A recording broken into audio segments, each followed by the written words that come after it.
की गहराई में झांककर कहे, देवलोक से किस शापवश निर्वासित हो तुम इधर आ गई चंदा, ये शाप तो अमिट था।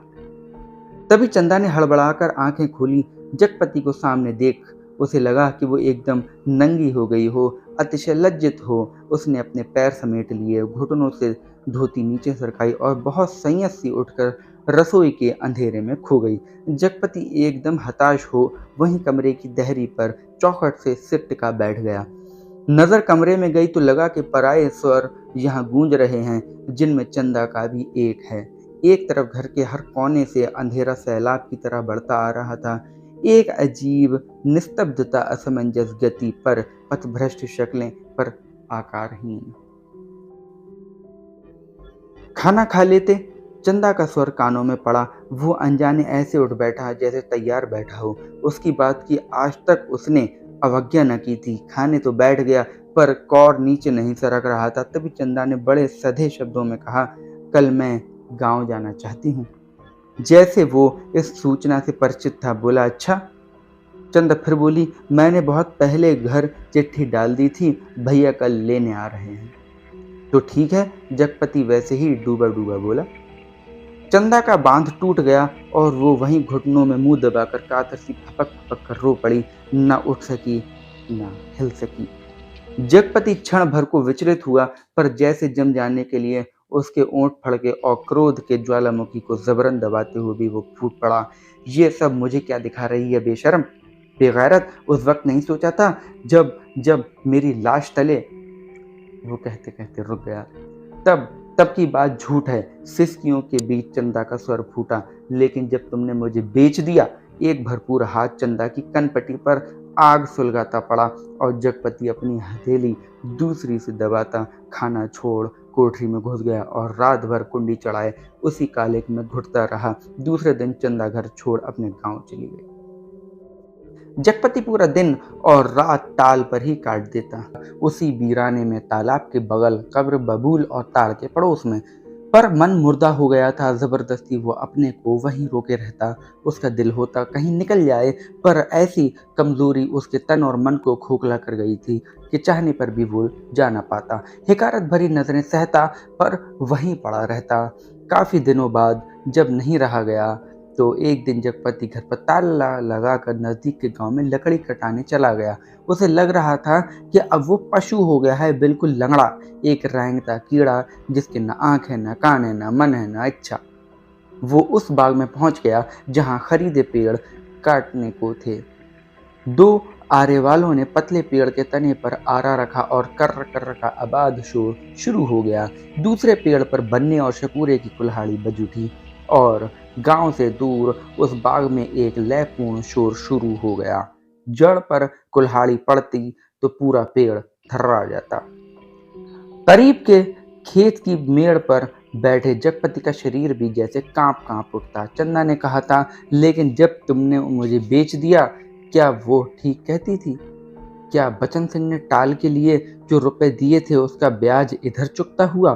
क्या सिर्फ वही रुपए आग बन गए जिसकी आंच में उसकी सहनशीलता, विश्वास और आदर्श मोम से पिघल गए?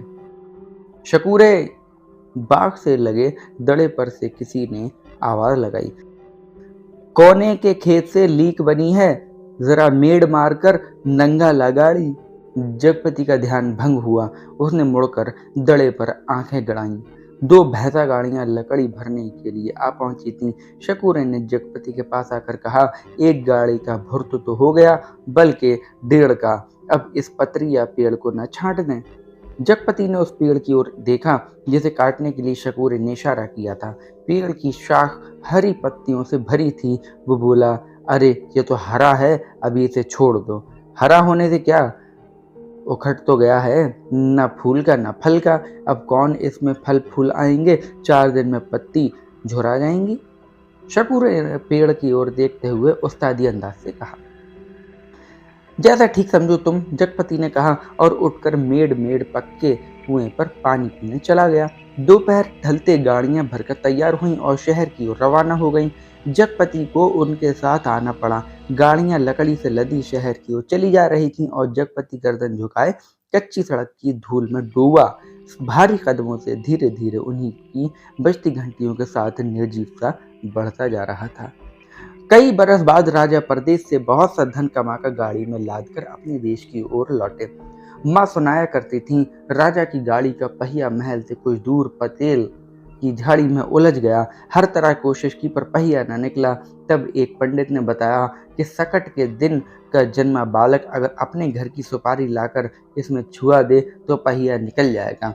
वहीं दो बालक खेल रहे थे, उन्होंने ये सुना तो कूद कर पहुंचे और कहने लगे कि हमारी पैदाइश सकट की है, पर सुपारी तब लाएंगे जब तुम आधा धन देने का वादा करो।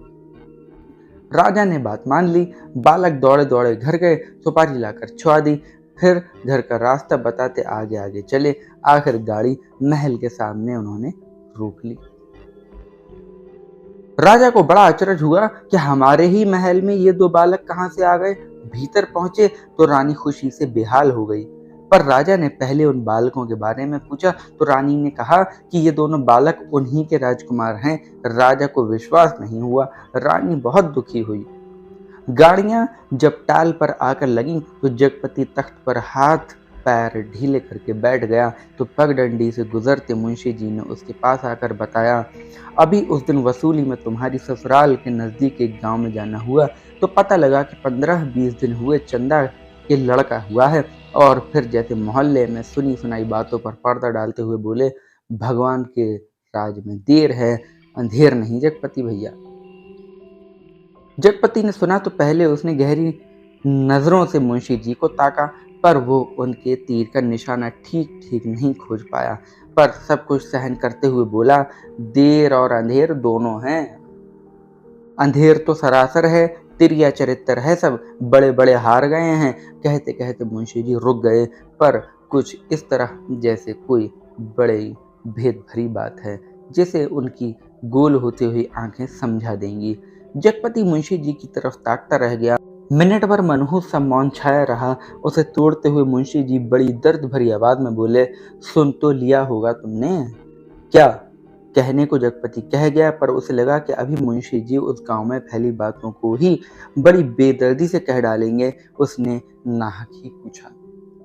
तभी मुंशी जी ने उसकी नाक के पास मुंह ले जाते हुए कहा, चंदा दूसरे के घर बैठ रही है, कोई मधुसूदन है वहीं का, पर बच्चा दीवार बन गया है। चाहते तो वो यही है कि मर जाए तो रास्ता खुले, पर राम जी की मर्जी सुना है बच्चा रहते भी वो चंदा को बैठाने को तैयार है।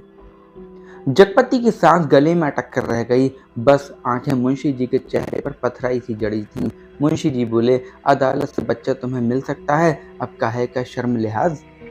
अपना कहकर किस मुंह से मांगू बाबा, हर तरफ तो कर्ज से दबा हूँ, तन से, मन से, पैसे से, इज्जत से, किसके बल पर दुनिया संजोने की कोशिश करूं? कहते कहते वो अपने में खो गया। मुंशी जी वहीं बैठ गए। जब रात झुकाई तो जगपति के साथ ही मुंशी जी भी उठे, उसके कंधे पर हाथ रखे वे उसे गली तक लाए। अपनी कोठरी आने पर पीठ सहलाकर उन्होंने उसे छोड़ दिया। वो गर्दन झुकाए गली के अंधेरे में उन्हीं ख्यालों में डूबा ऐसे चलता चला आया जैसे कुछ हुआ ही ना हो, पर कुछ ऐसा बोझ था जो न सोचने देता था और न समझने।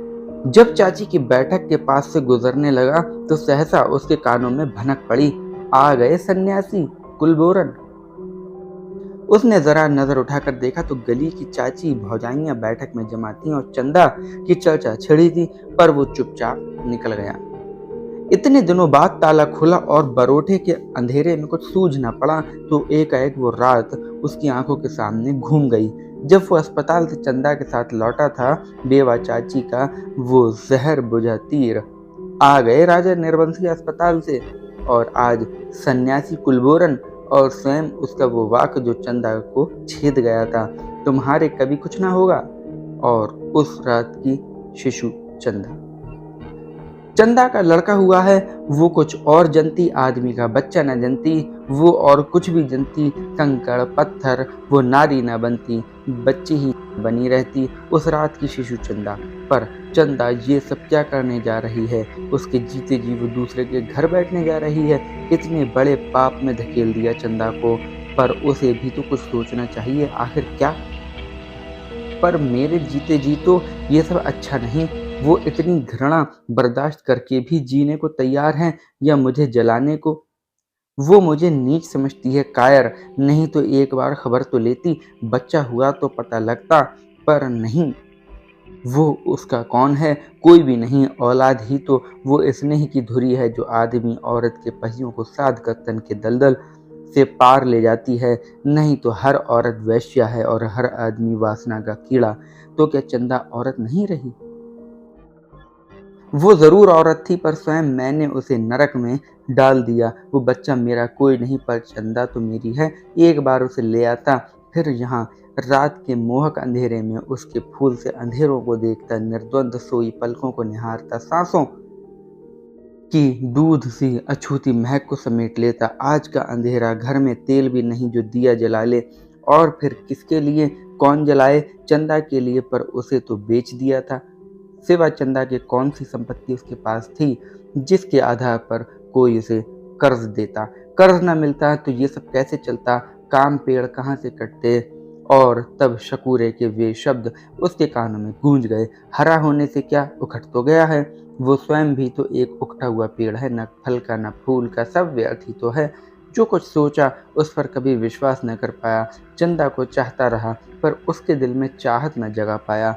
उसे कहीं से एक पैसा मांगने पर डांटता रहा, पर खुद लेता रहा। और आज वो दूसरे के घर बैठ रही है, उसे छोड़कर। वो अकेला है, हर तरफ बोझ है जिसमें उसकी नस नस कुचली जा रही है, रग रग फट गई है। और वो किसी तरह टटोल टटोल कर भीतर घर में पहुंचा। रानी अपने कुल देवता के मंदिर में पहुंची। माँ सुनाया करती थी, अपने सतीत्व को सिद्ध करने के लिए उन्होंने घोर तपस्या की। राजा देखते रहे। कुल देवता प्रसन्न हुए और उन्होंने अपनी दैवी शक्ति से दोनों बालकों को तत्काल जन्म शिशुओं में बदल दिया। रानी की छातियों में दूध भर आया और उनमें से धार फूट पड़ी जो शिशुओं के मुंह में गिरने लगी। राजा को रानी के सतीत्व का सबूत मिल गया। उन्होंने रानी के चरण पकड़ लिए और कहा कि तुम देवी हो, ये मेरे पुत्र हैं। और उस दिन से राजा ने फिर से राजकाज संभाल लिया। पर उसी रात जगपति अपना सारा कारोबार त्याग, अफीम और तेल पीकर मर गया, क्योंकि चंदा के पास कोई दैवी शक्ति नहीं थी और जगपति राजा नहीं, बचन सिंह कंपाउंडर का कर्जदार था। राजा ने दो बातें की, माँ सुनाया करती थी। एक तो रानी के नाम से उन्होंने बहुत बड़ा मंदिर बनवाया, दूसरे राज के नए सिक्कों पर बड़े राजकुमार का नाम खुदवाकर चालू किया, जिससे उनके उत्तराधिकारी की खबर उनके राज्य में फैल जाए।